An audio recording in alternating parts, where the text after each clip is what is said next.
મહીસાગર જિલ્લામાં local crime બ્રાન્ચે મોટી કાર્યવાહી કરતા ગૌમાંસની તસ્કરીનો પર્દાફાશ કર્યો છે।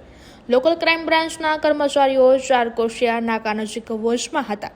તે દરમિયાન એક શંકાસ્પદ કાર પસાર થતી જોવા મળી હતી। પોલીસ દ્વારા ગાડી ઊભી રાખવા ઇશારો કરાયો છતાં ચાલકે ગાડી રોકી ન હતી અને ઝડપથી ભાગવાનો પ્રયાસ કર્યો હતો। ત્યારબાદ પોલીસે તેમનો પીછો કરી વર્કશોપ નજીકથી કારને ઝડપી પાડી હતી। કારની તપાસ કરતા અંદરથી અંદાજે 885 કિલો ગૌમાંસ મળી આવ્યું હતું। આ મામલે લોકલ ક્રાઇમ બ્રાન્ચે શાહિદ સાકિદ હયાત નામના આરોપીની ધરપકડ કરી છે, જ્યારે તેનો એક સાથીદાર અંધારાનો લાભ લઈ ફરાર થઈ ગયો છે। પોલીસ દ્વારા ઝડપાયેલા આરોપી પાસેથી વધુ પૂછપરછ કરવામાં આવી રહી છે। પોલીસ હવે આ દિશામાં પણ તપાસ કરી રહી છે કે અગાઉ પણ આ આરોપીઓ દ્વારા માંસની હેરાફેરી કરવામાં આવી છે કે કેમ અને આ તસ્કરી પાછળ અન્ય કોણ સંકળાયેલા છે। સમગ્ર મામલે વધુ તપાસ હાલ હાથ ધરવામાં આવી છે।